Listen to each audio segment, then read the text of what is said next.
Hello दोस्तों, स्वागत है आपका IQ स्मार्ट पे। तो अभी कुछ ही दिन पहले मैं गया था हॉस्पिटल किसी काम से, और हॉस्पिटल जाके मुझे ये दो चीज़ एकदम अच्छे से समझ में आ गई। वो क्या है, मैं आपको समझा रहा हूँ। देखिए, जितना ज़रूरी है पैसे का होना, आजकल की ज़िंदगी में पैसे का होना तो बहुत ही ज़रूरी हो गया है। तो जितना ज़रूरी है पैसे का होना, उससे भी ज़्यादा ज़रूरी है हेल्थ यानी कि स्वास्थ्य और हेल्थ इंश्योरेंस का होना। अब होता क्या ना कि हॉस्पिटल में मेरी मुलाकात एक महिला से होती है।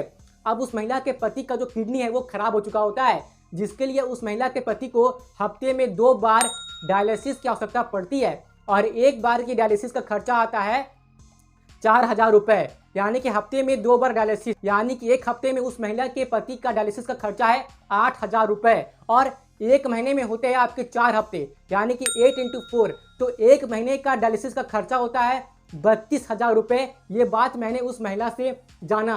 साथ में उस महिला ने मुझे ये भी बताया कि जब ये बात पता लगी, यानी कि जब टेस्ट हुआ कि किडनी खराब हो चुकी है, तो उस समय से टेस्टिंग से लेके यानी कि अब तक जो इलाज चल रहा है, यानी कि पिछले 4-5 महीने से जो इलाज चल रहा है किडनी से संबंधित डायलिसिस को लेके, तो अब तक उस महिला ने अपने पति पर लगभग 20 से 22 लाख रुपए खर्च कर दिए हैं। अब ये चीज़ सुन के तो मेरे होश ही उड़ गए। ये बहुत ही दुख की बात है कि उस महिला के पति को किडनी की बीमारी हो गई। ऐसा नहीं होना चाहिए था, इसके लिए मुझे दुख है, और मैं भगवान से ही प्रार्थना करूंगा कि आप लोग स्वस्थ रहे, समृद्ध रहे, अच्छे से रहे। लेकिन मैंने जो वो खर्चे सुने ना, 20 से 22 लाख खर्चे आ चुके हैं किडनी की बीमारी में 4 से 5 महीने में। इस चीज़ ने तो मुझे ये सोचने पर मजबूरी कर दिया कि जिसकी इनकम महीने के 1 लाख रुपये भी है ना, तो उसके लिए भी हॉस्पिटल का खर्चा उठाना काफ़ी मुश्किल होता है, ठीक है ना। और अगर एक बार कोई हॉस्पिटल में भर्ती हो गया, फिर जो बिल आना शुरू होती है प्राइवेट हॉस्पिटल में, ये भी मैंने देखा अपनी आंखों से। मतलब हॉस्पिटल का बिल देख के तो मेरा दिमाग खराब हो रहा था कि इतने बिल धड़ल्ले कैसे आए जा रहे हैं। मतलब कि मैंने देखा कि 24 घंटे में हॉस्पिटल का बिल आ गया 24 से 25,000 रुपये। ये चीज़ देख के ही मेरा दिमाग खराब हो रहा था, ठीक है ना। तो मुझे ये चीज़ तो समझ में आ गई कि जितना ज़रूरी है अभी पैसे का होना, उससे भी कई ज़्यादा ज़रूरी है हेल्थ और हेल्थ इंश्योरेंस का होना। अब हेल्थ कैसे होगा, अच्छा ये भी मैं इस वीडियो में डिस्कस करूंगा, लेकिन मैं साथ में हेल्थ इंश्योरेंस के बारे में भी डिस्कस करूंगा कि देखिए, हेल्थ इंश्योरेंस लेना बहुत ही ज़रूरी है। चाहे आप गरीब है, अमीर है या मिडिल क्लास है, जैसे भी कंडीशन में है आपके लिए हेल्थ इंश्योरेंस का लेना बहुत ज़रूरी है। क्योंकि भगवान न करे कि कोई ऐसी स्थिति आए कि किसी को बीमार होने के कारण हॉस्पिटल में भर्ती होना पड़े, और अगर वो व्यक्ति भर्ती हो जाता है, फिर जो खर्चे आते हैं ना मेडिकल के, उससे जेब से चुकाना काफ़ी लोगों के लिए काफ़ी मुश्किल होता है। तो ऐसे में वो मुश्किल ना आए, वो प्रोटेक्शन के लिए हेल्थ इंश्योरेंस का होना बहुत ही ज़रूरी है। और उससे भी अधिक ज़रूरी ये है कि आपकी हेल्थ अच्छी हो, और साथ ही में ज़रूरी ये भी है कि जब भी आप हेल्थ इंश्योरेंस ले तो उसमें कौन कौन से इंपॉर्टेंट पैरामीटर्स है, यानी कि कौन कौन सी ज़रूरी चीज़ें हैं, कौन कौन सी ज़रूरी कवरेज है, जिन्हें देख लेना बहुत ज़रूरी है। अगर आप हेल्थ इंश्योरेंस लेने से पहले वो इंपॉर्टेंट चीज़ें जो मैं आपको इस वीडियो में बताने वाला हूँ वो नहीं देखते हैं, तो आपको क्लेम लेने वक्त प्रॉब्लम आ सकती है, और आपको पता चल सकता है कि मैंने जिस चीज़ के लिए हेल्थ इंश्योरेंस लिया था, मुझे तो समय पर पैसे मिले ही नहीं, और पैसे आपके कहीं जेब से ना चल जाए, या आपको किसी से उधार मांगने की आवश्यकता ना पड़ जाए, या आपको अपनी इन्वेस्टमेंट पे हाथ लगाने की आवश्यकता ना पड़ जाए, या फिर आपको अपने सेविंग पे हाथ लगाने की आवश्यकता ना पड़ जाए। इसलिए मैं तो बताऊंगा ना इस वीडियो में हेल्थ इंश्योरेंस के बारे में, ये बहुत ही ज़रूरी है। अगर आप मेरी कही गई बातों को इस वीडियो में जो मैं बताऊंगा उसे आप ध्यान में रखते हैं, और उसे ध्यान में रख कर यदि आप हेल्थ इंश्योरेंस लेते हैं ना, तो इस बात की गारंटी है कि आप प्रोटेक्टेड रहेंगे। तो मैं जो भी चीज़ें इस वीडियो में बताने वाला हूँ एकदम डिटेल में अच्छे से आपको धैर्यपूर्वक समझाने वाला हूँ। इसलिए अगर आपको लगता है कि आपके पास समय की कमी है, तो आप वीडियो की स्पीड को बढ़ा के देख सकते हैं, लेकिन ये बात तो तय है कि इस वीडियो से आपको बहुत ही अधिक जानने को मिलेगा और बहुत ही अधिक आपको सहायता मिलेगी। तो मेरी आपसे ये प्रार्थना है कि वीडियो को पूरा अंत तक बिना स्किप किए अच्छे से जरूर से देखिएगा। उसके बाद ही आप ये कहिएगा कि आपको ये वीडियो कैसा लगा। यदि आपके पास समय की कमी है तो आप अवश्य ही वीडियो की स्पीड बढ़ा दीजिए। तो चलिए फिर इस शुभ कार्य में देरी क्यों, आइए शुरू करते हैं।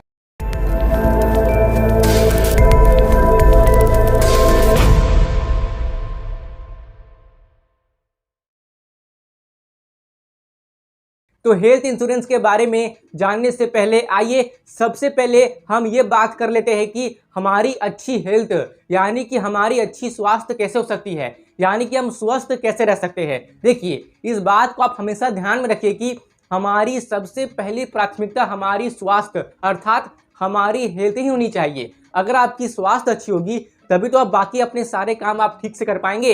इसलिए अपने स्वास्थ्य पे ध्यान देना बहुत ही जरूरी है। और मैं ऐसा पर्सनली मानता हूं कि ये मेरी राय है कि अगर आप भारतीय संस्कृति का अच्छे से पालन करते हैं तो आपकी स्वास्थ्य तो अच्छी रहेगी ही रहेगी। अब यह समस्या की बात क्या है कि आजकल हमारे भारत देश के लोग अपनी मूल संस्कृति को भूलते जा रहे हैं और अंग्रेजियत के जकड़न में इस तरह से फंसते जा रहे हैं कि वो तो भूल ही गए हैं कि वो भारतीय है। और मैं आपको इस बात की गारंटी देता हूं, यदि आप अच्छे से भारतीय संस्कृति का एकदम सोच समझ के एकदम बढ़िया से पालन करते हैं ना तो आप बीमार नहीं पड़ने वाले। आप हमेशा स्वस्थ रहेंगे और दीर्घायु भी रहेंगे, क्योंकि हमारे भारतीय संस्कृति में, हमारे सनातन संस्कृति में ऐसे ही नियम बनाए गए हैं कि हम शरीर से, दिमाग से, हर एक चीज से स्वस्थ और तंदुरुस्त रहे। बस उसे जानने की देरी है, उसे समझने की देरी है, जो आजकल लोग समझ नहीं पा रहे हैं। जैसे कि मैं आपको उदाहरण देकर समझाता हूँ।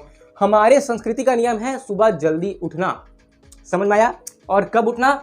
सुबह ब्रह्म मुहूर्त में उठना। आजकल आप जितने भी कामयाब लोग को देख लीजिए, अधिकतर कामयाब लोग सुबह जल्दी ही उठते हैं। लेकिन आजकल एक ट्रेंड चला हुआ है कि लोग रात में जग रहे हैं और सुबह बहुत देरी तक सो रहे हैं, जैसे कि 8-9 बजे तक, 10 बजे तक भी सो रहे हैं।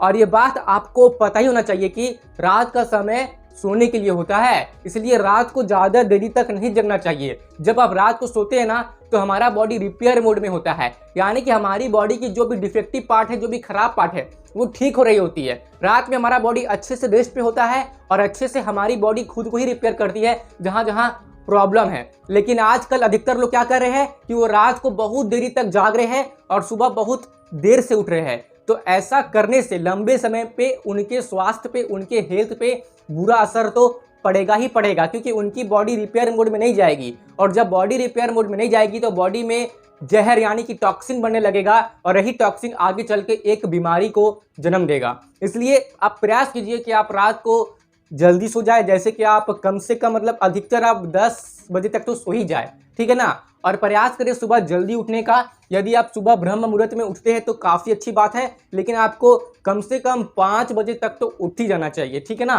तो सुबह अगर आप मतलब देखिए, जो भी व्यक्ति सुबह ब्रह्म मुहूर्त में उठने का या फिर सुबह जल्दी उठने का आदत बना लेता है तो इस बात की गारंटी है कि उसकी उम्र भी दीर्घायु होती है और वो व्यक्ति लंबे समय तक स्वस्थ भी रहता है। अब आगे बढ़ते हैं। सुबह स्नान करना, मैंने देखा है कि आजकल लोग तो बहुत देर से स्नान कर रहे हैं, यानी कि दोपहर में स्नान कर रहे हैं, सुबह स्नान नहीं कर रहे हैं।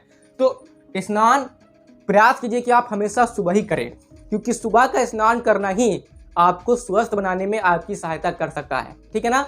मतलब स्वस्थ रहना है तो सुबह स्नान करना जरूरी है। और भारतीय संस्कृति में तो सुबह स्नान करना बहुत ही जरूरी है, क्योंकि सुबह स्नान करके ही आप अपने फिर बाद के जो आपके दैनिक कार्य है आप वो शुरू कर सकते हैं, ठीक है। फिर आपको योग करना चाहिए, व्यायाम करना चाहिए, प्राणायाम करना चाहिए, ध्यान करना चाहिए, ठीक है ना। ये सब करने से आप बीमारी से तो दूर ही रहेंगे, आपको जल्दी बीमारी नहीं छुएगी, ठीक है ना। फिर आप पूजा पाठ भी किया कीजिए। पूजा पाठ, हमारे सनातन संस्कृति में नियम है कि हम पूजा पाठ करते हैं, और अगर आप अच्छे से पूजा पाठ करते हैं पूरे श्रद्धा भाव से तो इससे आपका आध्यात्मिक विकास होता है। और जब आपका आध्यात्मिक विकास होता है तो आपकी जो सोचने समझने की क्षमता है, आपकी जो फोकस पावर है, यानी कि जो आपका एकाग्रता शक्ति है, वो बढ़ने लगती है, जिससे कि आपको ये खुद पता चल पाता है कि मुझे क्या करना चाहिए, क्या नहीं करना चाहिए, मुझे क्या खाना चाहिए, क्या नहीं खाना चाहिए। यानी कि आप अपने प्रति हमेशा जागरूक रहते हैं कि क्या आपके लिए सही है, क्या आपके लिए सही नहीं है। और यदि आप जागरूक रहेंगे तो आप अपने लिए मतलब सही चीज़ ही कीजिएगा, और जब आप अपने लिए सही चीज़ कीजिएगा तो आप गलत चीज़ों से दूर रहिएगा, और जब आप गलत चीज़ों से दूर रहिएगा तो आप बीमार भी कम पड़िएगा। इसलिए आपको पूजा पाठ भी करना चाहिए। पूजा पाठ करने से आप गंदे विचारों से दूर रहते हैं। हाँ, बस इस बात का ध्यान रहे कि आपको पूजा पाठ निष्काम भाव से करना है। आजकल अधिकतर लोग पूजा पाठ करते भी है तो मतलब उनके मन में कोई स्वार्थ या लालच होता है कि मैं पूजा करूंगा तो मुझे ये मिल जाएगा, वो मिल जाएगा, मुझे धन मिल जाएगा, तो मुझे ये सब कुछ मिल जाएगा। आपको ऐसा नहीं सोचना है, निष्काम भाव से पूजा कीजिए। यानी कि कुछ मतलब मन में रखिए नहीं कि मैं पूजा पाठ करूंगा तो मुझे ये मिलेगा, वो मिलेगा। मतलब समझिए, अपने संस्कृति का पालन करने के लिए आप पूजा पाठ कीजिए, सिंपल बात है, निष्काम भाव से कीजिए, यानी कि बिना किसी फल की इच्छा से पूजा पाठ कीजिए, तभी आपको इसका लाभ होगा। क्योंकि पूजा पाठ में हम तिलक लगाते हैं, घंटियाँ बजाते हैं, आरती करते हैं, तो इससे हमारे शरीर के विशेष अंगों में प्रभाव पड़ता है, इससे हमारी बुद्धि शुद्ध होती है।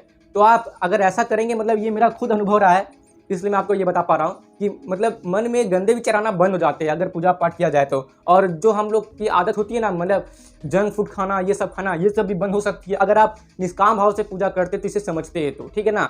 और मैं आपको बोलूँगा ना कि अगर आप भारतीय संस्कृति का अच्छे से पालन करना ही चाहते हैं तो आप श्रीमद् भागवत गीता पढ़ना शुरू कर दीजिए, ठीक है ना। अब ये मत समझिएगा कि मैं आपको मतलब कहाँ ले जा रहा हूँ, ठीक है ना। मैं फाइनेंस की वीडियोस बनाता हूँ, इन्वेस्टमेंट की वीडियोस बनाता हूँ, अब मैं आपको कहाँ ले जा रहा हूँ, नहीं। मैं आपको ये सब इसलिए ही समझा रहा हूँ क्योंकि ये सब समझने से आपके जीवन में अनुशासन आएगी, डिसिप्लिन आएगी। और जब आपके जीवन में डिसिप्लिन आएगी तभी आपके सारे कार्य सही होते चले जाएंगे, वरना आप क्या ही बन के रह जाओगे। मतलब मेरे बात को अच्छे से समझिए, यदि आपके जीवन में अनुशासन नहीं रहेगी जिससे कि आप अपने जीवन में सही ढंग से आगे बढ़ सके, तो फिर आपके जीवन में और वो जिसे कहते हैं धूर्त के जीवन में या किसी जानवर के जीवन में क्या ही फर्क रह जाएगा।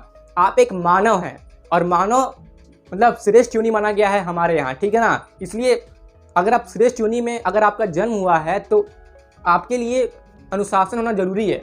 इसलिए मैं बोल रहा हूँ कि आप श्रीमद् भागवत गीता पढ़ा कीजिए। श्रीमद् भागवत गीता पढ़ने से क्या होता है कि जो आपकी जो मानसिक स्थिति है ना, उसमें विकास होता है।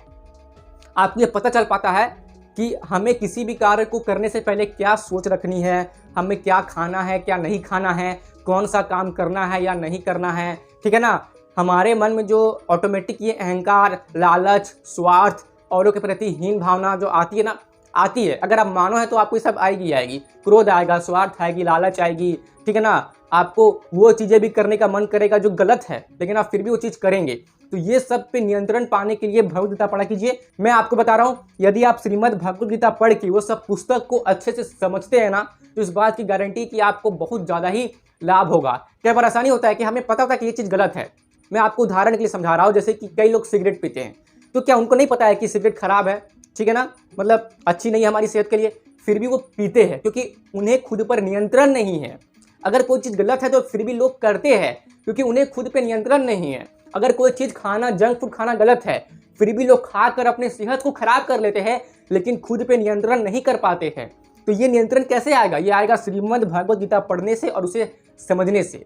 इसलिए मैंने कहा कि आपको श्रीमद् भागवत गीता पढ़नी चाहिए। मैं ये नहीं कह रहा हूँ कि आप मतलब बहुत देर तक पढ़ते रहिए। डेली आप 2 से 4 श्लोक भी पढ़ के उसे अच्छे से समझे ना, तो आपको लाभ होगा। लेकिन आपको समझ के जो कहा गया है गीता में, उससे आपको अपने जीवन में उतारना पड़ेगा, तभी लाभ होगा। ऐसा नहीं कि पढ़ लिया लाभ हो गया, चमत्कार हो गया, ऐसा नहीं। पढ़ के जीवन में उतारना जरूरी है, ठीक है। तो मैं आगे बढ़ता हूँ। बस देखिए, वीडियो लंबा बन रहा है, लेकिन मैं जो आपको वीडियो में देने का प्रयास कर रहा हूँ, इस वीडियो से जो आपको प्राप्त होगा ना, वो आपकी जीवन बदल सकता है। तो ये बहुत ज़रूरी है। और आप इंटरटेनमेंट के लिए, मनोरंजन के लिए घंटों दे देते हैं, मूवीज़ देखने के लिए आप हॉल में चले जाते हैं, तो क्या आप मतलब जिससे आपका विकास होगा, जिससे आपकी बुद्धि बढ़ेगी, जिससे आपका जीवन एक सही दिशा में जा सकता है, क्या इस चीज़ के लिए आप थोड़ा टाइम नहीं दे सकते? इसलिए समय दीजिए। मैं मतलब आपके लाभ के लिए तो इतनी लंबी वीडियो बना रहा हूँ, तो बने रहिए, आराम से देखिए, ठीक है। चलिए आगे बढ़ते हैं। तो फिर मतलब जैसे मैंने कहा कि पूजा पाठ कीजिए, मंत्र जाप कीजिए। मंत्र जाप करने से हमारे शरीर के विशेष अंगों में प्रभाव पड़ता ही पड़ता है। ये बात मतलब सिद्ध हुई है, ठीक है ना। इसलिए मंत्र जाप में बहुत शक्ति होती है। जो भी मंत्र हमारे सनातन संस्कृति में बनाए गए हैं, उसे बहुत ही सोच समझ के लिखे गए हैं, ठीक है ना। इसलिए मंत्र जाप भी करना काफ़ी अच्छा होता है, ठीक है। तो मंत्र जाप भी किया कीजिए, ठीक है ना। फिर व्रत, उपवास, ये बात तो आज साइंटिफिकली प्रूवन हो चुका है कि वैज्ञानिक दृष्टिकोण से ये सिद्ध हो चुका है कि उपवास करना हमारी सेहत के लिए अच्छा होता है। यानी कि यदि हम उपवास करते हैं, यानी कि मतलब क्या कि हम कुछ समय के लिए या 1 दिन के लिए या 2 दिन के लिए, मतलब जितने दिन का भी उपवास होता है हमारे संस्कृति में, उसमें हम अपने पाचन तंत्र को यानी कि अपने डाइजेस्टिव सिस्टम को आराम देते हैं।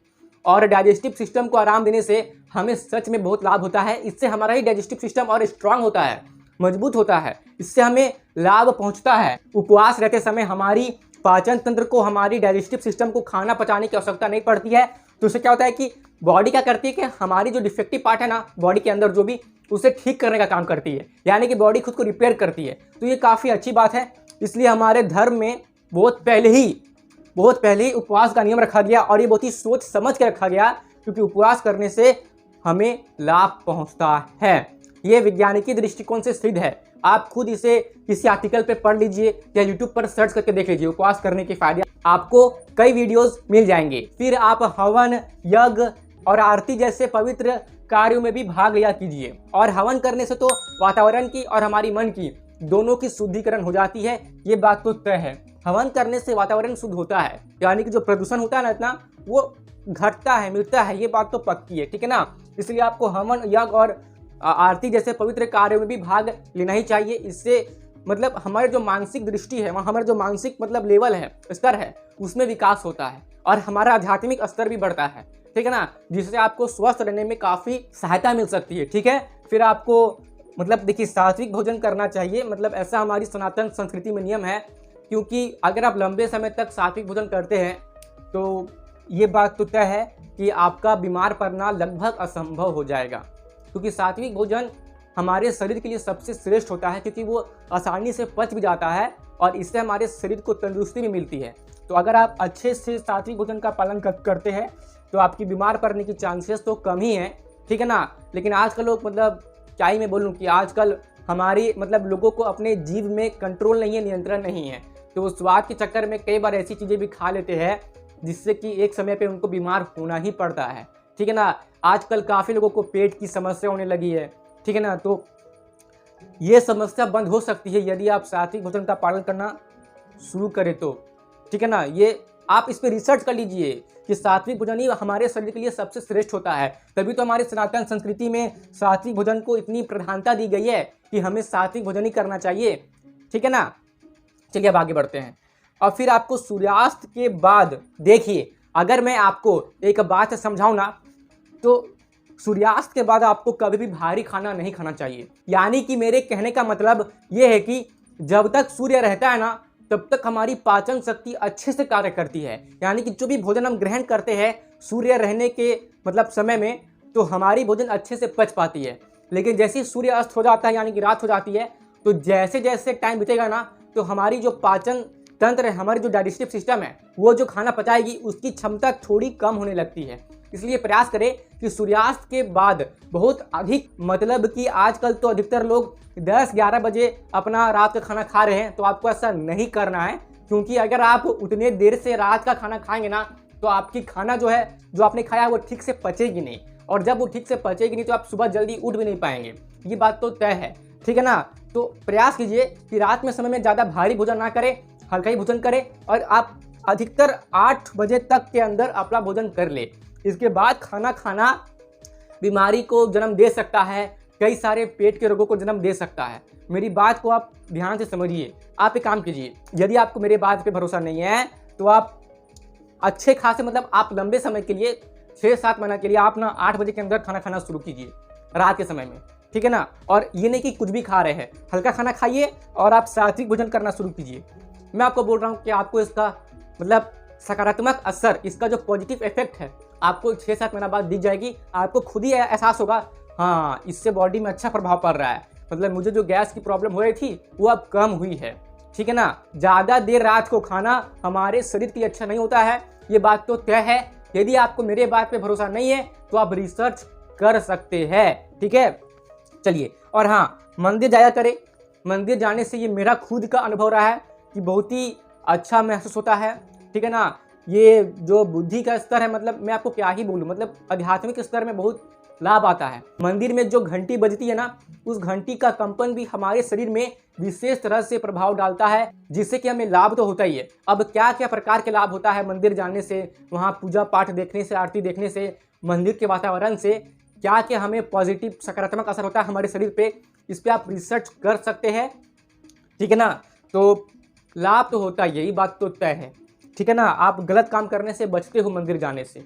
अगर आप कुछ गलत काम करने का सोच रहे हैं और आप रेगुलर मंदिर जा रहे हैं ना, तो आपके माइंड में ख्याल जरूर से आएगा कि मुझे वो गलत काम नहीं करना चाहिए, ठीक है ना। तो ये चीज़ में बहुत सहायता करता है मंदिर जाना, इसलिए अपने संस्कृति का पालन कीजिए और मंदिर जाया कीजिए, ठीक है ना। यदि आप रोज नहीं जा सकते हैं तो कम से कम सप्ते में एक बार तो मंदिर अवश्य ही जाए, ठीक है ना। और नमस्ते प्रणाम करें, ठीक है ना। अब देखिए, हाथ मिला के लोगों को ट्रीट करना, हाथ मिला के लोगों को मतलब हेलो हेलो करना, हाथ मिला के, ये हमारी संस्कृति नहीं है। हम तो मतलब दूर से ही नमस्ते करते हैं। नमस्ते, कितनी अच्छी संस्कृति हमारी, देखिए हाथ जोड़ के नमस्ते करते हैं। मतलब समझ रहे हैं, मतलब कितनी अच्छी बात है ये।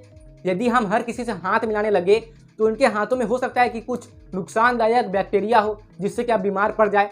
इसलिए दूर से ही नमस्ते करना ही सही होता है, जिससे कि नुकसानदायक बैक्टीरिया का ट्रांसफर ना हो और आप स्वस्थ रहे। तो ये जो बेसिक सी चीज़ें जो मैंने आपको बताई है, यदि आप इसका पालन करते हैं तो इस बात की गारंटी कि आप लंबे समय तक स्वस्थ रहेंगे और आप लंबी उम्र भी पाएंगे, आप दीर्घायु रहेंगे।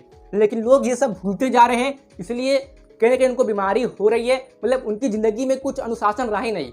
ये सब आपके जीवन में अनुशासन लेके आएगा। और आप जिस भी प्रोफेशन में काम करते हैं, चाहे आप इंजीनियर है, डॉक्टर है, लॉयर है, या आप जो भी है, टीचर है, जो भी है, आप अच्छे से अपने काम को भी कर पाएंगे।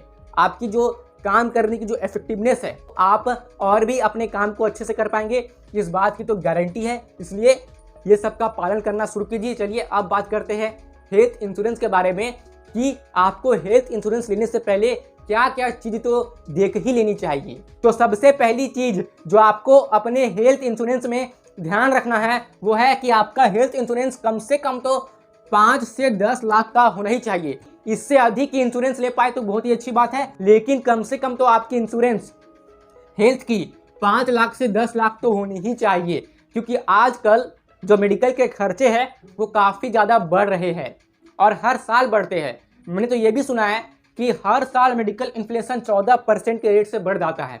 यानी कि इस साल जो आपके मेडिकल खर्चे हुए हैं, अगले साल वही सेम मेडिकल खर्चा 14% के रेट से बढ़ जाएगा। यानी कि उदाहरण से इस बात को समझिए, मान लीजिए कि आपके किसी मेडिकल खर्चे में इस साल 100 रुपये खर्चे हुए, अब बिल्कुल उसी मेडिकल खर्चे के लिए आपको अगले साल 114 रुपये देने पड़ेंगे। तो जो मेडिकल इन्फ्लेशन है वो 14% के रेट से बढ़ रहा है। और एक बार तो हॉस्पिटल में एडमिट होते ही मतलब बिल पे बिल, मतलब ऐसे बिल बढ़ता है कि जैसे कि मतलब क्या ही बोलूँ, ठीक है ना।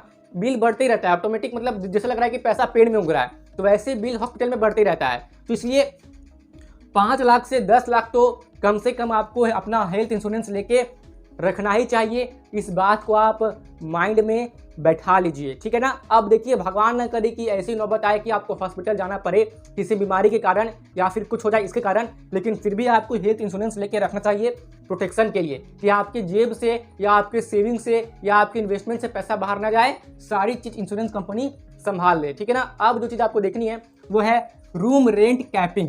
अब ये रूम रेंट कैपिंग क्या होता है, आइए इसे समझते हैं। तो मान लीजिए कि आपकी जो हेल्थ इंश्योरेंस है वो आपकी मान लीजिए कि 5 लाख रुपए की है, ठीक है, 5 लाख रुपए की है, ठीक है ना। और आपका रूम रेंट कैपिंग है 1% का। तो इसका क्या मतलब हुआ, इसका मतलब ये हुआ, समझिए, जैसे कि आप किसी रूम में भर्ती हुए हैं, हॉस्पिटल में आप किसी रूम में भर्ती हुए हैं और उसका एक दिन का चार्ज है मान लेते हैं 8,000 रुपये। और अब आप ऐसा सोच रहे हैं, वाह मतलब मेरी तो हेल्थ इंश्योरेंस है, तो अगर मेरी जो मतलब जो मेरे रूम के जो मेरे बेड के खर्चे हैं अगर वो 8,000 रुपये है तो क्या ही दिक्कत है, सब इंश्योरेंस कंपनी संभाल लेगी। यहाँ पे एक बात की दिक्कत है, क्योंकि आपकी रूम रेंट कैपिंग केवल 1% ही है। तो इसका मतलब क्या हो रहा है कि आपकी जो इंश्योरेंस कंपनी है वो केवल आपको 5,000 रुपये ही पर डे आपकी रूम की चार्जेस दे सकती है, ठीक है ना। और आपकी रूम की चार्जेस आ रही है 8,000 रुपये। यानी कि अब आपको इस केस में ये जो बचे हुए 3,000 रुपये है ना, ये आपको खुद के जेब से देने पड़ेंगे। इसलिए इस बात का ध्यान रहे कि आप जो भी हेल्थ इंश्योरेंस ले रहे हैं ना, उसमें ये रूम रेंट कैपिंग ना हो, ये 0% होना ही सही है, ताकि आप जिस भी रूम में रहे उसका खर्चा आपकी इंश्योरेंस कंपनी ही संभाल ले। और जैसे कि मान लीजिए कि आपकी रूम रेंट कैपिंग 1% है, जिसके हिसाब से आपको 5 लाख के सम एश्योर्ड पे मतलब आपको 5,000 पर डे का रूम रेंट मिलेगा, ठीक है ना। रूम रेंट कैपिंग 1% का यही मतलब है। तो इसका मतलब ये है कि हो सकता है कि जो मतलब हॉस्पिटल वाले आपको ये बोले, देखिए अगर आपको अच्छी इलाज चाहिए तो उसके लिए आपको 10,000 रुपये का ये रूम बुक करना पड़ेगा, लेकिन आपके इंश्योरेंस में रूम रेंट कैपिंग 1% है, इसलिए आपको मजबूरी में हम 5,000 रुपये वाले पर डे रुपये वाले ही रूम में रखेंगे, लेकिन वहाँ पे आपको सर्विस थोड़ी कम मिलेगी। तो आप तो ये चाहेंगे ना कि जहाँ भी आपका इलाज हो तो वो बहुत ही अच्छे से हो, चाहे उसके लिए चार्ज लगे, मतलब चाहे उसके लिए कितना भी चार्ज लगे, इलाज अच्छे से होनी चाहिए। तो इलाज अच्छे से होनी चाहिए और रूम रेंट कैपिंग 1% होने के कारण आपको 5,000 पर डे वाला ही रूम मिलेगा, जबकि आपको ज़रूरत है 10,000 रुपये पर डे वाले रूम की, तो फिर ये अच्छी बात नहीं ना है। इसलिए रूम रेंट कैपिंग का 0% होना ही अच्छा माना गया है, रूम रेंट कैपिंग नहीं होनी चाहिए। ठीक है, अब आगे बढ़ते हैं।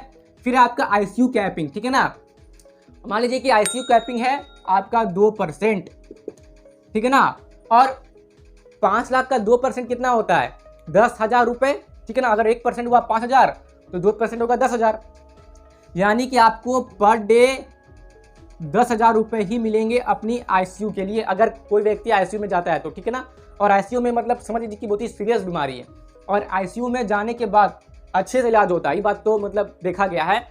लेकिन मान लीजिए कि आप जिस हॉस्पिटल में हैं या कोई भी व्यक्ति जिस हॉस्पिटल में है उसकी एक दिन की आईसीयू चार्ज है 12,000 रुपये, और आपकी इंश्योरेंस केवल 10,000 रुपये ही कवर करेगी पर डे, ठीक है ना।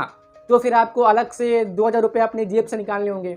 तो कोशिश कीजिए कि आप ऐसे ही इंश्योरेंस चुनिए जहाँ पे ये आईसीयू कैपिंग ना होना ही बेहतर है। अगर होता तो थोड़ी ज़्यादा % होनी चाहिए इसकी, और ना हो तो अच्छी बात है। जितने भी आईसीयू में खर्चे आए, चाहे कोई भी व्यक्ति जितने दिन भी आईसीयू में रहे, उसमें जो भी खर्चे आए सारे खर्चे हेल्थ इंश्योरेंस संभाल ले।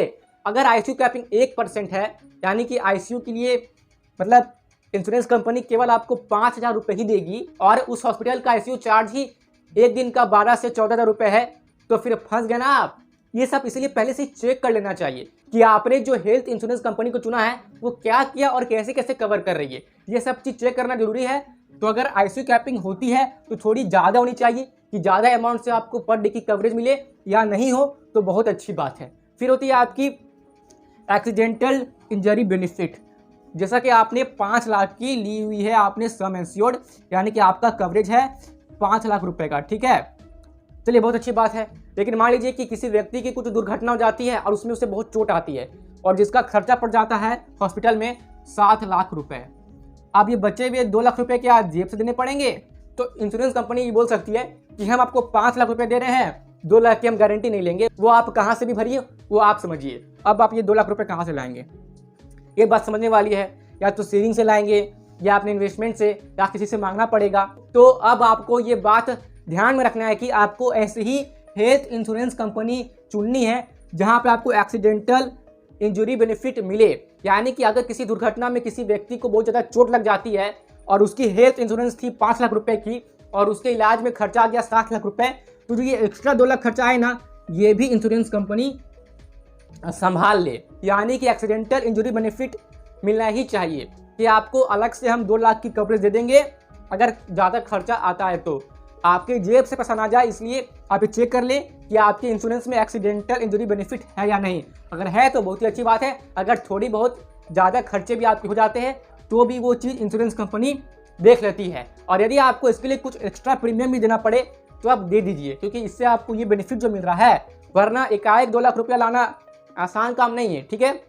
आगे देखिए, automatic restoration of sum assured, ठीक है ना। अब मान लीजिए कि आपने जनवरी में ही इंश्योरेंस लिया, आपने जनवरी के महीने में इंश्योरेंस लिया 5 लाख रुपए की, ठीक है ना, और फरवरी महीने में ऐसा कुछ हो गया जिसके लिए किसी व्यक्ति को हॉस्पिटलाइज होना पड़ा, जहां पे उसके खर्चे आए 3 लाख रुपए। तो जनवरी में लिया इंश्योरेंस 5 लाख की, फरवरी में कुछ हो गया इसलिए खर्चे आ गए 3 लाख रुपए की। तो अब हो सकता है कि इंश्योरेंस कंपनी ये बोलेगी कि हमने आपको 3 लाख रुपए दे दिए हैं, अब आपकी इंश्योरेंस केवल 2 लाख रुपए की है। तो आप यहाँ पर भी दिक्कत है, ठीक है ना। तो ऐसा कीजिए कि अगर मतलब automatic restoration of sum assured हो जाए कि अगर आपने कुछ पैसे यूज़ भी कर लिए कम समय के अंदर ही, तो पैसे यूज़ करने के बाद आपकी जो इंश्योरेंस है, मतलब जो आपकी सम एश्योर्ड है, वो ऑटोमेटिक 5 लाख रुपए पर ही चल जाए, यानी कि जो आपकी सम एश्योर्ड है वो रिस्टोर हो जाए। तो ऐसा होना भी हेल्थ इंश्योरेंस में ज़रूरी होता है, ठीक है ना, वरना प्रॉब्लम हो सकती है कि आपने 3 लाख इस्तेमाल कर लिया, अब बचे केवल 2 लाख। तो अगर रिस्टोर हो कि वो वापस 5 लाख हो जाए, यानी कि आपको वापस अपने पहले वाली सम एश्योर्ड मिल जाए, तो ये चीज़ होना जरूरी है। इसलिए आप ये भी चेक कर लें कि आप जो हेल्थ इंश्योरेंस ले रहे हैं उसमें automatic restoration of sum assured है कि नहीं। इसका मतलब आप समझ गए ना कि आपने जितने पैसे यूज़ किए कर लिए, उसके बाद भी आपका जो इंश्योरेंस है वो रिस्टोर हो जाना चाहिए, ठीक है। तो ये चीज़ चेक करना भी जरूरी है। फिर आपको देखना है ये online doctor consultation and medical checkups. देखिए, आज के ज़माने में ये जो ऑनलाइन वाली चीज़ है ये बहुत ही ज़्यादा फैल गई है। आजकल मैक्सिमम घरों में आपको ऑनलाइन चीज़ें देखने को मिल जाएगी। तो आजकल ऑनलाइन डॉक्टर कंसल्टेशन भी होती है और उसके भी चार्जेस लगते हैं, साथ में कई सारे मेडिकल चेकअप्स भी होती है। तो यदि आपकी इंश्योरेंस कंपनी ऐसा कहे, देखिए हम आपको कवर तभी देंगे जब आप हॉस्पिटल में भर्ती होंगे, हॉस्पिटल में भर्ती होने के बाद जो कुछ होगा उसी का कवर मिलेगा, बाकी तो हम नहीं देखने वाले।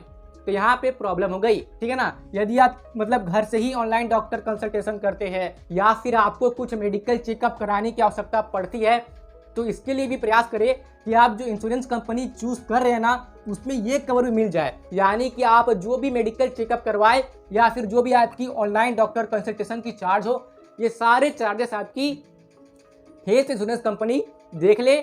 मतलब इस पर भी थोड़ा ध्यान दीजिएगा, ठीक है ना। फिर आप देखिएगा pre and post hospitalisation charge.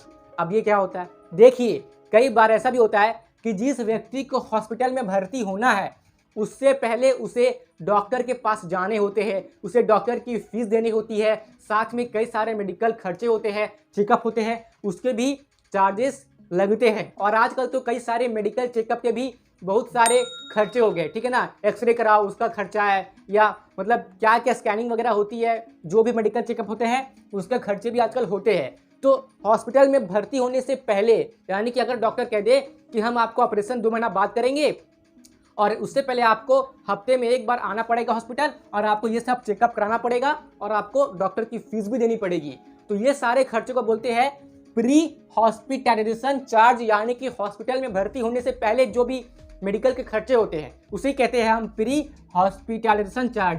तो आपको ये देखना है कि आपकी जो इंश्योरेंस कंपनी है उसमें ये भी कवर आपको मिलना ही चाहिए, वरना ये सारे चार्जेस तो आपको खुद ही देने पड़ जाएंगे। यानी कि आपको इंश्योरेंस से कवर तभी मिलेगा जब आप हॉस्पिटल में भर्ती होंगे, और हॉस्पिटल में भर्ती होने से पहले जो भी खर्चे हैं वो आपके जेब से जाएंगे। तो ऐसा नहीं होना चाहिए। हॉस्पिटल में भर्ती होने से पहले भी जो भी खर्चे आए वो आपकी इंश्योरेंस कंपनी से ही कवर होने चाहिए। ये भी आपको देखना है। कम से कम आपका प्री हॉस्पिटलाइजेशन जो कवर है वो 2 महीने का तो होने चाहिए। यानी कि हॉस्पिटल में भर्ती होने से 2 महीने पहले आपके जो भी टेस्टिंग्स में खर्चे आएंगे वो आपकी इंश्योरेंस कंपनी कवर कर ले, ठीक है ना। और उसके बाद समझिए फिर आपकी पोस्ट हॉस्पिटलाइजेशन चार्ज भी तो होती है। यानी कि हॉस्पिटल में इलाज होने के बाद डिस्चार्ज मिल गया, अब आपके सारे इलाज आपके घर पे होंगे, ठीक है ना। फिर उसके बाद भी कई सारे मेडिकल टेस्ट चेकअप करवाने होते हैं, हॉस्पिटल से डिस्चार्ज मिलने के बाद भी होते हैं, ठीक है ना। दवाइयों में खर्च होता है, मेडिसिन में पैसे लगते हैं। तो हॉस्पिटल से डिस्चार्ज मिलने के बाद जो भी आपके मेडिकल खर्चे आते, चाहे वो मेडिसिन हो चाहे चेकअप और टेस्ट हो, वो खर्चे भी आपके इंश्योरेंस कंपनी में कवर होना चाहिए। यानी कि आपने जो भी हेल्थ इंश्योरेंस चुना है उसमें आपको इसका भी कवर मिलना चाहिए।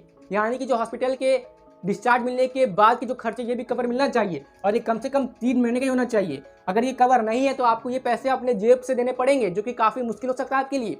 इसलिए इस कवर को भी ध्यान में रखिए कि आप जिस भी हेल्थ इंश्योरेंस कंपनी को चुन रहे हैं उसमें आपको pre and post hospitalisation charge मिले ही मिले, ठीक है ना। अब आइए आगे बढ़ते हैं। फिर होता है डे केयर ट्रीटमेंट। हाँ, कई बार ऐसा भी होता है कि डॉक्टर किसी व्यक्ति को कहता है कि हम आपका इलाज, आपका ऑपरेशन सुबह में ही कर देंगे, रात में आपको रुकने की आवश्यकता नहीं पड़ेगी, ठीक है ना। और यहाँ पे आपकी इंश्योरेंस कंपनी कहेगी कि हम आपको तो कवर तभी देंगे जब आप रात में हॉस्पिटल में रुकेंगे, यदि आप नहीं रुकेंगे तो आपको कोई कवर नहीं मिलेगा, चाहे आप क्लेम कीजिएगा तो भी नहीं मिलेगा।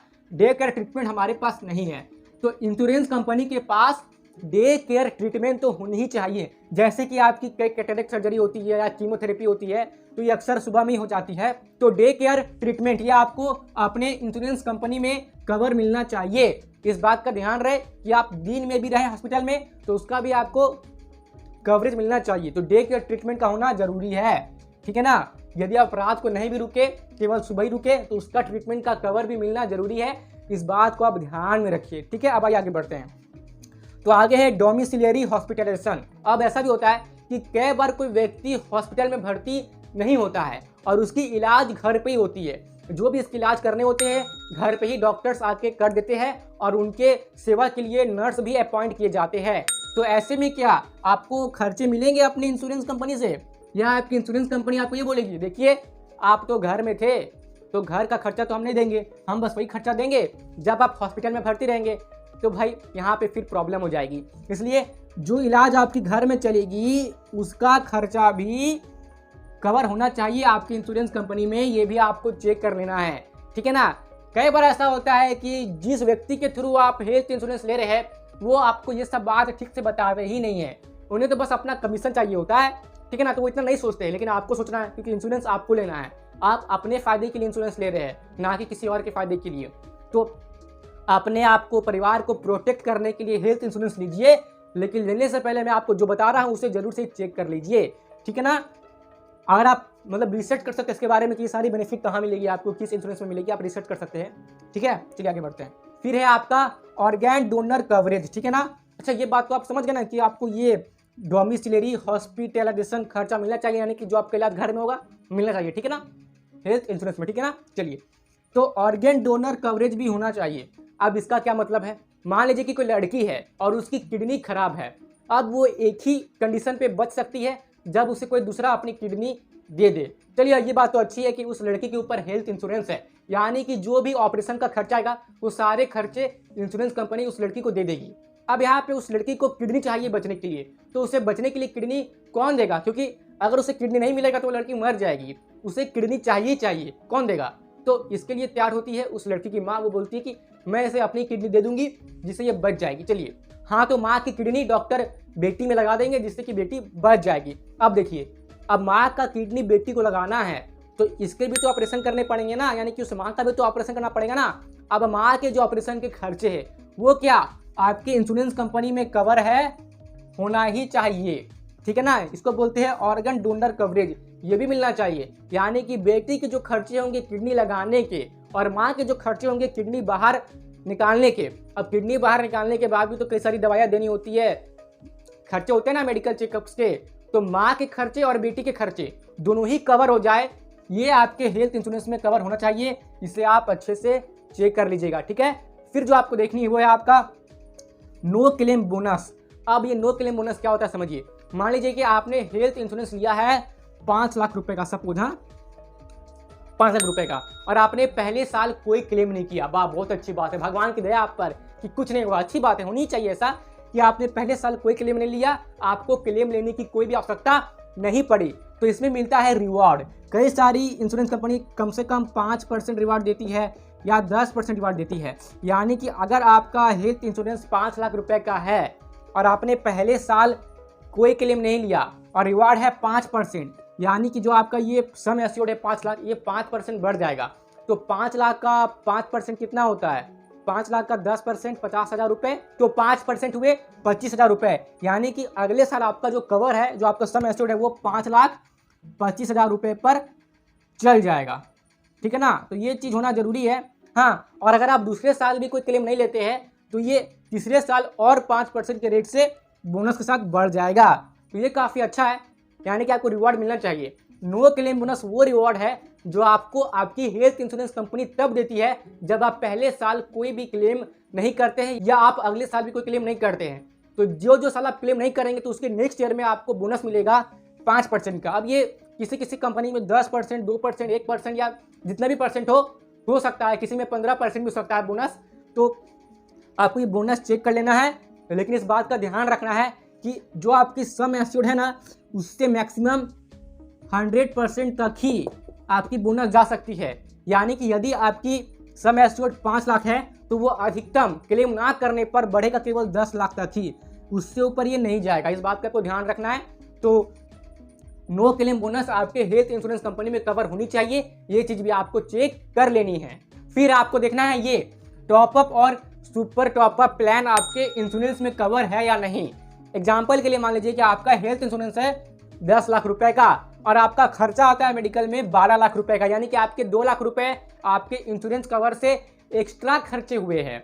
तो ये सब कवर आपको अपने हेल्थ इंश्योरेंस में मिलना ही चाहिए। तो क्या टॉपअप कवर है आपके हेल्थ इंश्योरेंस प्लान में? यदि आपके सम एश्योर्ड से जो अधिक खर्चे होते हैं तो वो कवर भी आपको अपने हेल्थ इंश्योरेंस से मिल जाए, इसको बोलते हैं टॉपअप कवर, ठीक है ना। अगर ये 1-2 लाख रुपए होते हैं तो ये एक्स्ट्रा कवर भी इंश्योरेंस कंपनी दे देती है, यानी कि सब कवर होना चाहिए। यह आपको देख लेना है अपने हेल्थ इंश्योरेंस कंपनी में, ठीक है ना। यह आपको टॉपअप और सुपर टॉपअप कवर मिलना चाहिए, यानी कि जो एक्स्ट्रा थोड़े बहुत खर्चे होते हैं उसका भी खर्चा आपको अपने इंश्योरेंस कंपनी से मिलना ही चाहिए। आगे देखिए, आगे है को पेमेंट एंड सब लिमिट। ये देखना बहुत ही जरूरी है, वरना पता चला कि क्लेम लेने वक्त क्लेम नहीं मिला या क्लेम कम मिला। समझिए इस बात को। सब पेमेंट का मतलब को पेमेंट का मतलब ये होता है कि मान लीजिए कि किसी हेल्थ इंश्योरेंस कंपनी की को पेमेंट 85% है और 15% आप खुद पे करोगे। यानी कि आपकी जो भी खर्चे आए हैं मेडिकल की, उसकी केवल 85% ही आपकी कंपनी पे करेगी, 15% आपको अपने जेब से पे करना पड़ेगा। यानी कि यदि आपकी जो खर्चे हैं मेडिकल की वो 10 लाख रुपए आई है, तो इसका मतलब ये कि केवल 8.5 लाख रुपए ही कंपनी देगी, बाकी का 1.5 लाख रुपए देने पड़ेंगे आपको। तो क्या ये अच्छी बात है कि कंपनी केवल 8.5 लाख रुपए ही दे रही है, यानी कि जो 85% और आप दे रहे हैं 15%, यानी कि 1.5 लाख रुपए? तो ऐसा नहीं होना चाहिए। सारे खर्चे हेल्थ इंश्योरेंस कंपनी ही देनी चाहिए, तो को पेमेंट नहीं होनी चाहिए। ये को पेमेंट का होना सही नहीं होता है, इस बात का ध्यान रखिएगा कि को पेमेंट ना हो, चाहे वो 90, 95 ना हो, 0% को पेमेंट होना ही सही है। सारे खर्चे कंपनी देगी, ठीक है ना। और फिर होता है आपका सब लिमिट, यानी कि मान लीजिए कि अगर किसी को कोई हार्ट की बीमारी हो गई, तो हार्ट की बीमारी के लिए कंपनी केवल 2 लाख रुपए ही देगी, बाकी के जो खर्चे आएंगे वो आपको अपने जेब से देने पड़ेंगे। ऐसा भी नहीं होनी चाहिए। हार्ट की बीमारी को ठीक करने के लिए चाहे जितने भी खर्चे आए सब कंपनी दे दे, ऐसा होना चाहिए। ऐसा होने से होता है किडनी की बीमारी को ठीक करने के लिए केवल कंपनी 2 लाख रुपए देगी, उससे अधिक नहीं देगी। ये भी नहीं होनी चाहिए। किसी भी ऑर्गेन में प्रॉब्लम हो, कहीं भी प्रॉब्लम हो, ऐसा कोई लिमिट ना हो कि इस प्रॉब्लम के लिए केवल इतना ही पैसा मिलेगा। नहीं, जो भी प्रॉब्लम हो, चाहे इलाज पे जितना भी खर्चे आए, आपको जितना समय उसको तय किया गया है उसके हिसाब से आपको पूरे पैसे मिलने ही चाहिए, चाहे आपका किसी भी तरह का कोई भी इलाज हो। इस बात को ध्यान रखना है। तो ये को पेमेंट और सब लिमिट ये ना हो तो ही बेहतर है, ठीक है ना। चलिए अब बात करते हैं पेमेंट मेथड कैशलेस ट्रांजैक्शन। मान लीजिए कि कोई व्यक्ति है और उसे हॉस्पिटल में भर्ती होना पड़ेगा, ठीक है ना। अब भर्ती होने के लिए जो भी बिल है उसे सबसे पहले उसे उस बिल को खुद भरना पड़ेगा, उसके बाद इंश्योरेंस कंपनी दे देगी। यानी कि सबसे पहले आप बिल खुद भरिए, बाद में इंश्योरेंस कंपनी देगी। ऐसा नहीं होना चाहिए, ठीक है ना। जैसे ही हॉस्पिटल में कोई व्यक्ति भर्ती हुआ, उसको उसी समय से अपना क्लेम मिलना चाहिए और सारी चीज इंश्योरेंस कंपनी को ही संभालना होगा। यानी कि जो भी बिल की चीज आएगी, बिल की चीजें, वो सारी बिल की चीजें इंश्योरेंस कंपनी को ही संभालना है। आपको अपने जेब से पहले कुछ नहीं देना है। यदि आपने ही अपने जेब से पहले कुछ दे दिया, फिर बाद में इंश्योरेंस कंपनी देगी पैसे, तो फिर इसमें इंश्योरेंस लेने का मतलब ही कहाँ हुआ। इसलिए प्रयास कीजिए कि पेमेंट मेथड कैशलेस हो, आपको क्लेम करने के बाद आपको कुछ भी करने की आवश्यकता ना पड़े। सारे बिल का मामला इंश्योरेंस कंपनी संभाल ले। इस बात को आपका ध्यान रखना है कि जैसे ही हॉस्पिटल में भर्ती हुए जो भी बिल आएगा, आपको अपने जेब से तुरंत कुछ नहीं देने, सारे खर्चे डायरेक्टली इंश्योरेंस कंपनी देगी। आपको ऐसा ध्यान में रखना है, और ऐसा ध्यान में रखने के लिए जो आपका क्लेम रिलेशनशिप मैनेजर है वो होना चाहिए। यानी कि आपको क्लेम तुरंत मिलना चाहिए, मतलब कि क्लेम लेने में कोई भी प्रॉब्लम नहीं आनी चाहिए आपको तुरंत। और आपको अगर क्लेम नहीं मिल रहा है तो उसमें आपको सहायता मिलनी चाहिए।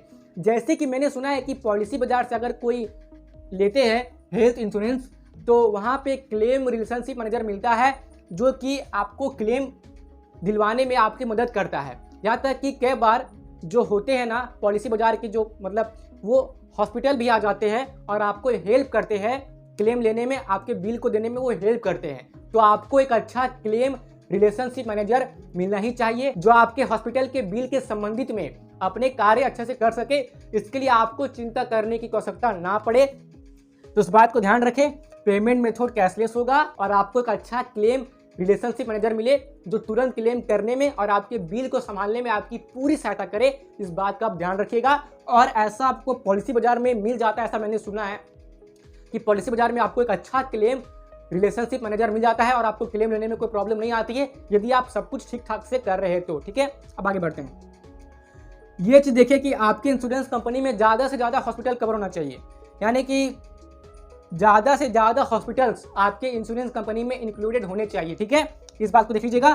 फिर वेटिंग पीरियड कम से कम होना चाहिए, इस बात को भी चेक कर लेना है आपको। यानी कि वेटिंग पीरियड वो समय होता है जिस समय में आप अपना जो क्लेम है वो नहीं कर सकते, तो ऐसा कंपनी इसलिए करती है ताकि जो हेल्थ इंश्योरेंस लिया गया है उसका मिसयूज ना हो। तो मिसयूज ना होने के लिए कंपनी कुछ वेटिंग पीरियड रखती है कि इस समय पे क्लेम नहीं मिलेगा। ठीक है ना, तो वेटिंग पीरियड कम से कम होना चाहिए। ज़्यादा होगा, यदि उसी बीच कुछ हो गया तो फिर समस्या हो जाएगी ना। इसलिए वेटिंग पीरियड कम से कम हो तो ये बेहतर है, ठीक है।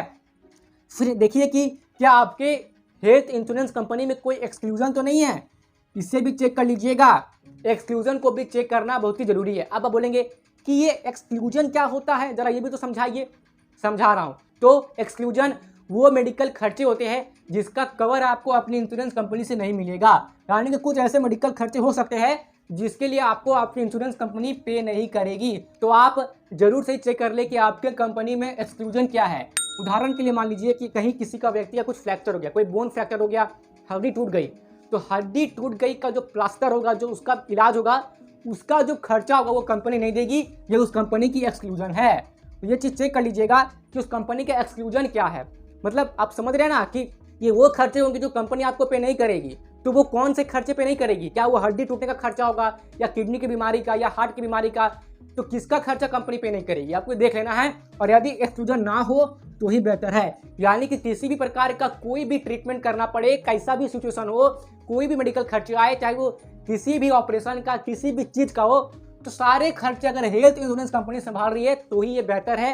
एक्सक्लूजन का ना होना ही सही है। और यदि है तो ये चेक जरूर सही कर लीजिएगा। मान लीजिए कि एक्सक्लूजन ही हुई आपकी हार्ट की। अब आजकल तो अधिकतर लोग हृदय की बीमारी से जूझ रहे हैं।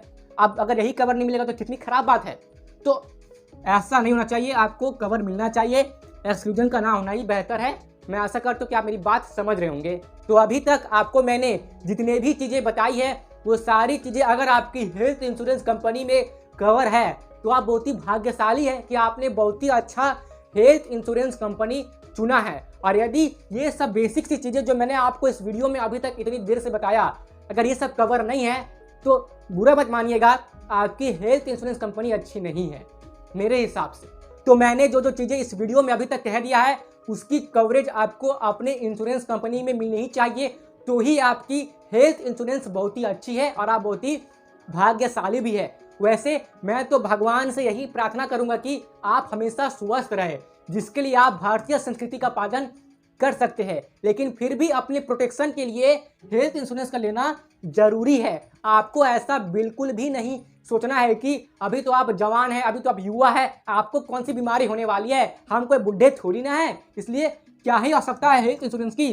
तो यदि आप जवान भी है, आप 25-26 साल के भी है, कमाते हैं, तो आप कृपया करके हेल्थ इंश्योरेंस ले लीजिए। मैं भगवान से प्रार्थना तो करूंगा कि आप स्वस्थ रहे, लेकिन फिर भी ये हेल्थ इंश्योरेंस लेना जरूरी है प्रोटेक्शन के लिए। यदि आप इस हेल्थ इंश्योरेंस का प्रोटेक्शन बहुत ही कम उम्र में ही ले लेंगे ना, तो आप निश्चित रहेंगे अपने हेल्थ को लेके, ठीक है ना। और आप अच्छे से अपने आगे की फाइनेंशियल प्लानिंग भी कर पाएंगे। तो आपको ये सब बातों का ध्यान रखना है जो मैंने आपको इस वीडियो में बताया है। और हेल्थ इंश्योरेंस लेना सबके लिए आजकल जरूरी हो गया है, क्योंकि मेडिकल के खर्चे बहुत ही अधिक हो गए हैं, ठीक है ना। आप हमेशा स्वस्थ रहिए, लेकिन फिर भी हेल्थ इंश्योरेंस लेके रखिए। अब आप ये बोलेंगे कि आपने जितने भी हेल्थ इंश्योरेंस के जो भी क्राइटेरिया बताए, जो देखना जरूरी है, जो पैरामीटर देखना जरूरी है, ये सब हमें कहाँ मिलेंगे? तो इसके लिए आपको थोड़ी बहुत रिसर्च करनी होगी। और ऐसा मैंने सुना है, मतलब मैं कंफर्म नहीं हूँ, लेकिन मैंने सुना है कि नावी हेल्थ इंश्योरेंस में ये सब कवरेज मिल जाती है जो मैंने आपको बताया है, ठीक है ना। मैंने ऐसा सुना है कि वहाँ पे वो सब कवर आपको मिल सकती है। तो आप एक बार खुद से भी रिसर्च कर लीजिएगा। और आपको कहाँ पे इंश्योरेंस लेना चाहिए ये सोचना और रिसर्च करना आपका काम है। मैं तो बस ये बता रहा हूँ कि आपके इंश्योरेंस में क्या क्या कवर होना चाहिए। तो आप खुद से रिसर्च कीजिए और आपको जिसमें इच्छा हो उसमें ही अपनी हेल्थ इंश्योरेंस लीजिए। लेकिन ये सब कवरेज जो मैंने आपको बताया ये जरूर से ही चेक कर लीजिएगा जो आपके हेल्थ इंश्योरेंस कंपनी में होगा। और मैंने ऐसा सुना है कि नावी हेल्थ इंश्योरेंस में ये सब मिल जाता है। आगे आपकी मर्जी है। और हाँ, अभी ये 2 बातों का ध्यान आपको रखना बहुत ही जरूरी है, ठीक है ना। अगर आपको क्लेम चाहिए तो मतलब कि निश्चित समय, यानी कि समय आने पर आपको क्लेम मिल जाए तो क्लेम आपको मिल जाएगा। ये 2 बातों पे एकदम निर्भर करता ही करता है। सबसे पहले, जब भी आप अपना हेल्थ इंश्योरेंस ले रहे होते हैं तो क्या आपको पहले से कोई बीमारी है, या आप स्मोक करते हैं, या कोई नशा करते हैं, आपकी जो भी हेल्थ की कंडीशन है तो आपको इंश्योरेंस लेने वक्त आपको ये बताना ही होगा। पहले से कोई बीमारी है तो भी बताए, नहीं है तो भी बताए। तो अपने पूरे हेल्थ की जानकारी, मतलब कि आप हेल्थ इंश्योरेंस लेने से पहले अपनी मेडिकल चेकअप करवा ही ले और अपनी सारी मेडिकल रिपोर्ट इंश्योरेंस कंपनी के सामने रख दे, उसके बाद ही आप हेल्थ इंश्योरेंस ले। यदि आप अपनी कोई पहले से बीमारी है और इंश्योरेंस लेते वक्त आप ये नहीं बताते हैं फिर जब आपको टाइम आएगा क्लेम लेने का तो आपको क्लेम नहीं भी मिल सकता है, आपका क्लेम रिजेक्ट हो सकता है, आपको क्लेम लेने में प्रॉब्लम आ सकती है। इसलिए जो भी आपका मतलब बॉडी से संबंधित चीज़ें हैं वही आप हेल्थ इंश्योरेंस लेने से पहले उसी समय जब आप ले रहे हैं तभी आप बता दीजिए।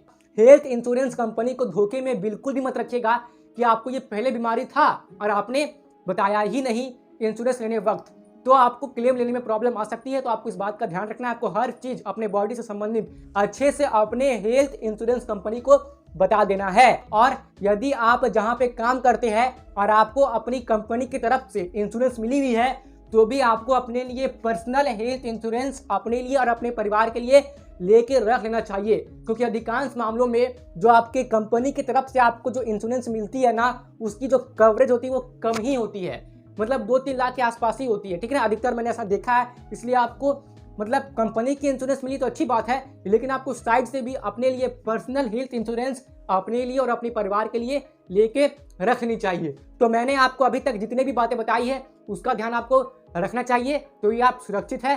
तो मैं आशा करता हूँ कि इतनी देर तक मैंने आपको जो भी बताया आपके दिमाग में हर एक बात अच्छे से गई होगी और इस वीडियो से आपको सच में वैल्यू मिली होगी। यदि आपको इस वीडियो से इतनी सी भी वैल्यू मिली ना तो कृपया करके अपना ओपिनियन आप मेरे साथ कमेंट बॉक्स में जरूर से ही शेयर कर दीजिए और अपने डाउट्स भी आप मुझे कमेंट बॉक्स में पूछ सकते हैं। इस वीडियो को लाइक कीजिए, साथ ही में अपने दोस्तों व संबंधियों के साथ शेयर तो जरूर से कर दीजिए ताकि उन्हें भी इस वीडियो में बताया गया हर एक चीज़ का लाभ मिल सके, क्योंकि इस वीडियो की आवश्यकता है, लोगों को सच में आवश्यकता है। ये वीडियो किसी की ज़िंदगी बदलने तक की क्षमता रखता है, इसलिए कृपया करके इस वीडियो को शेयर कीजिए और भी लोगों की सहायता कीजिए।